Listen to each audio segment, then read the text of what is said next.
Bonjour à toutes et à tous, soyez les bienvenus pour cette édition du soir de TV Vendée. L'an dernier, discret grâce aux gestes barrières, les virus comme la bronchiolite ou la gastro-entérite refont parler d'eux cette année. Au CHD, tous les lits du service pédiatrie sont aujourd'hui occupés. Si les médecins sont habitués à ce genre de rebond épidémique, la pénurie de pédiatres et cette situation pourrait devenir préoccupante sans de nouveaux renforts. Alix Lanos s'est rendu dans les services de pédiatrie du CHD lyonnais pour vous faire rendre compte de cette situation. Le petit Côme a 2 mois et demi. Il est hospitalisé depuis 5 jours pour une bronchiolite. Au niveau de l'oxygène, là, il en a encore un petit peu besoin. On va essayer de le sevrer dans la journée. On va voir ce que ça donne. La maladie qui sévit traditionnellement à cette période de l'année devrait atteindre son pic courant décembre et représente un nombre particulièrement important de passages aux urgences. On ne peut pas dire qu'on soit submergé par rapport aux années précédentes, mais quand moi je regarde les chiffres de passage aux urgences, j'ai 4 fois plus de bronchiolites qui consultent aux urgences. Des bronchiolites, mais aussi des gastro-entérites. Et cette année, plus encore que d'habitude, des hospitalisations pour syndrome anxieux chez des adolescents. Bref, le service de pédiatrie du CHD de La Roche-sur-Yon est plein. Sur le secteur de pédiatrie, donc pédiatrie générale, on a 27 lits. Aujourd'hui, comme hier, ils sont tous occupés. Et on a dû même hospitaliser des enfants sur des lits qui sont normalement réservés à de l'hôpital de jour. Certains enfants qui viennent aux urgences et qui ont une indication d'hospitalisation sont redirigés vers les autres services de Vendée, c'est-à-dire les Sables d'Olonne et Fontenay-le-Comte, qui ont tous deux un service de pédiatrie. Une affluence qui ne surprend pas, mais qui épuise. Depuis 2016, le nombre de passages aux urgences est passé de 10 000 à 14 000 par an. Une augmentation régulière aux raisons multiples. Entre autres, le manque de médecins généralistes. Ici, dans ce service, ils sont 10 médecins équivalents temps plein. Pour assurer toutes les tâches, il faudrait monter à 15. Si la permanence de soins continue à être avec cette intensité-là, combien de temps on peut tenir dans le temps? Combien d'années on peut continuer à travailler comme ça avec 4 ou plus de 4 gardes par mois, avec parfois 20, 30 enfants?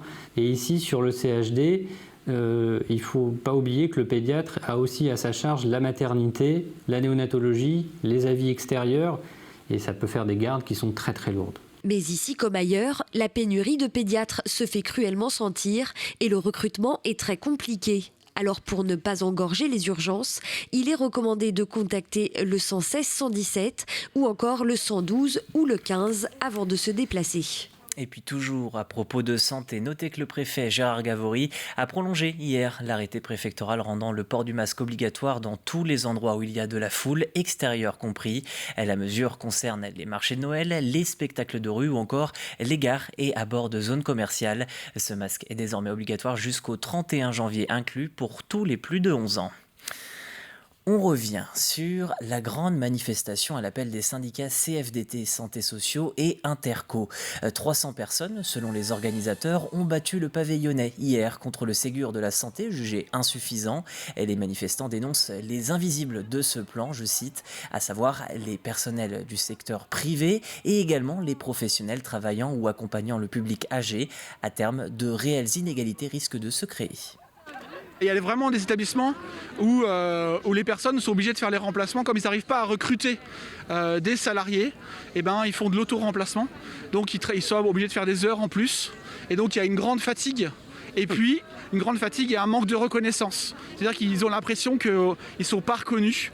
Alors il y a une première étape, les métiers qui vont être augmentés, là, du coup, eux, ils se sentent, mais les autres ne comprennent pas. On va avoir dans certains établissements où par exemple il va y avoir des éducateurs spécialisés, eux ils ne vont pas être concernés par cette augmentation.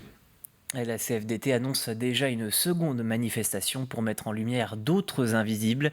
Parmi eux, les personnes travaillant auprès des enfants comme les crèches, les PMI ou encore l'aide sociale à l'enfance. Rendez-vous place Napoléon le 7 décembre prochain. Un peu de culture à présent dans votre journal avec un événement en pleine préparation à Mouilleron-le-Captif. Le Vent d'Espace accueille samedi le concert de Noël du trompettiste Ibrahim Mahalouf. Un récital qui devrait faire date dans le département puisque l'artiste va se produire accompagné de 150 jeunes musiciens. Tous sont issus de maîtrises dont celle de l'Institut musical de Vendée. Pierre Dalicieux a pu assister aux dernières répétitions.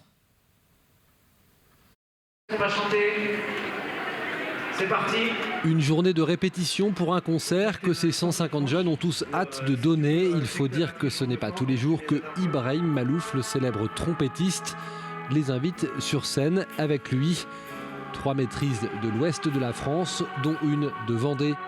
C'est un artiste connu et du coup je trouve ça super qu'on puisse chanter avec quelqu'un de connu et comme ça nous booste. J'avais entendu quelques-unes de ses musiques mais non c'est assez chouette en fait parce que c'est différent, on ne connaît pas et ça nous change de ce qu'on fait d'habitude. C'est très bien parce que on va chanter avec une star. Il est gentil, il est sympa puis il est très attentif. Un concert que ces jeunes préparent depuis plusieurs semaines et qu'ils donneront devant 2500 personnes. Ce qui ne sera pas une première pour eux, les chefs de chœur sont confiants et ravis d'avoir été choisis et invités par le trompettiste. Ouais, ça se passe très très bien, les enfants sont hyper contents, Ibrahim est très abordable, on a vécu un super moment avant la répétition où il a répondu à toutes les questions des enfants. Donc vraiment super abordable et très sympa. On est vraiment très contents d'être ici. Je pense que c'est une occasion assez unique de jouer avec des musiciens professionnels comme eux et de pouvoir participer à ce concert-là. Ibrahim Malouf qui apprécie particulièrement de partager la scène avec des chœurs, une collaboration qui suscite à chaque fois beaucoup d'intérêt de la part des jeunes.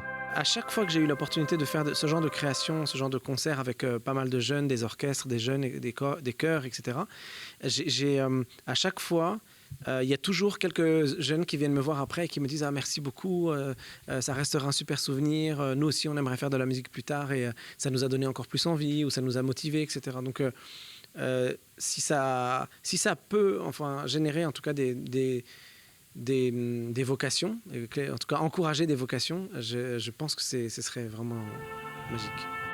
Le concert, c'est donc ce samedi 4 décembre au Vent d'Espace, un concert complet. Mais pas d'inquiétude, Ibrahim Malouf a déjà invité une nouvelle fois les 3 maîtrises, mais cette fois-ci sur la scène de l'Accor Hotel Arena le 20 décembre prochain.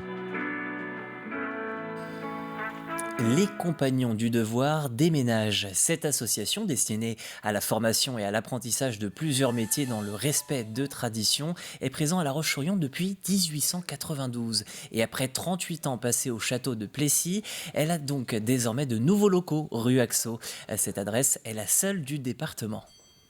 L'idée, c'est de se montrer. Alors justement, la ville nous a mis à disposition ces nouveaux locaux avec Pignon-sur-Rue pour justement montrer aux gens les travaux qui ont été effectués par les jeunes et les compagnons. Il faut que les gens sachent que le compagnonnage existe toujours, qu'il est vivant. Et il y a 3 sociétés en France qui représentent le compagnonnage, il faut le savoir. Donc nous, c'est l'Union compagnonnique, c'est la plus ancienne de ces 3 sociétés et elle est toujours active. Une nouvelle adresse importante, surtout pour se faire connaître du jeune public. Les Compagnons du Devoir veulent renouer des liens avec ce public moins au fait de l'association. Notre but, c'est d'attirer des jeunes qui choisissent d'apprendre un métier. Et ensuite, on les fait voyager sur le Tour de France. Chaque région a sa façon de travailler. Et c'est pour ça que le jeune se déplace. Et comme je disais, le but aussi, c'est que le jeune, ça va le former intellectuellement. Et surtout, il va retrouver une fraternité qu'il n'aura pas ailleurs. Allez, prenons le large avant de refermer cette édition. Connaissez-vous l'esprit d'équipe? Un voilier au nom bien senti puisqu'il a remporté en 1985 la course autour du monde en équipage, mieux connue sous le nom anglais de The Ocean Race. Seulement voilà, depuis la course, le monocoque bascule dans l'oubli. C'est la réédition de la course prévue en 2023 qui pousse la team L'Esprit d'équipe à reprendre l'embarcation en main. Ne reste plus qu'à préparer le bateau après ces années de repos. Cyril Guillet s'est rendu sur le chantier. Bon bienvenue sur l'Esprit d'équipe. C'est bien à l'abri sous cette bâche blanche que l'Esprit d'équipe fait peau neuve. Après un long périple, le bateau est arrivé au mois de juillet dernier sur le chantier d'Éole Performance pour y être restauré. On a été le chercher au Chili, il était à Puerto Williams, en face d'Ushuaia, tout près du Cap Horn. Mais c'est le bateau qu'on voulait. On participe à une course à l'ancienne, donc il faut qu'on retrouve des bateaux de l'époque. Pierre-Yves Cavan et Lionel Régnier se sont tous les deux engagés sur la réédition de l'Ocean Globe Race. Pour ce 50e anniversaire, les 2 navigateurs ont choisi l'Esprit d'équipe, une embarcation menée à l'époque par Lionel Péan, qui s'était imposé sur la mythique Whitbread en 1985. Gagner une 2e fois un titre qu'il a gagné il y a 40 ans, ce serait magique, quoi. Ce serait une belle fin de carrière pour tout le monde. Pour le moment, le bateau est en pleine restauration. Un chantier plus important que prévu puisqu'il a fallu vider entièrement son intérieur pour pouvoir intervenir sur sa coque. L'objectif étant qu'il puisse à terme retrouver l'aménagement qu'il avait lors de sa fabrication en 1981. Il faut qu'on respecte le patrimoine et la conservation d'un patrimoine, c'est quand même d'essayer de le laisser le plus près possible de l'origine. Donc l'idée, c'est qu'il redevienne un bateau de course. Car depuis peu, ce bateau de légende s'est vu labellisé bateau d'intérêt patrimonial. Notre dossier a été retenu pour les performances et son palmarès exceptionnel. Lui, c'est son palmarès de course qui a fait qu'il a été classé. Et donc ça nous intéresse vraiment que ce bateau de collection, qui fait partie du patrimoine maritime français, soit rénové à la hauteur de son niveau et qu'on fasse quelque chose qui nous permette de gagner et qu'on revienne à l'origine du bateau quand il a gagné en 85-86. Le team Sablé est aujourd'hui à la recherche de mécènes. 150 000 € sont encore nécessaires pour mener ce projet à terme. La fin des travaux est prévue pour mars 2022. En basket, c'est ce soir que les filles du RVBC affrontent l'équipe de Bologne en Eurocup. Match à 20h, salle des Oudéry à La Roche-sur-Yon. Déjà qualifiées et assurées de terminer première du groupe H, les Tigresses tenteront de gagner leur 6e match d'affilée dans la compétition. C'est ainsi que s'achève votre actualité. Je vous remercie de nous avoir écoutés. Votre prochain rendez-vous, c'est à 12h30 en notre compagnie. Bien évidemment, vous aurez avant cela la matinale en présence de Caroline Tronche.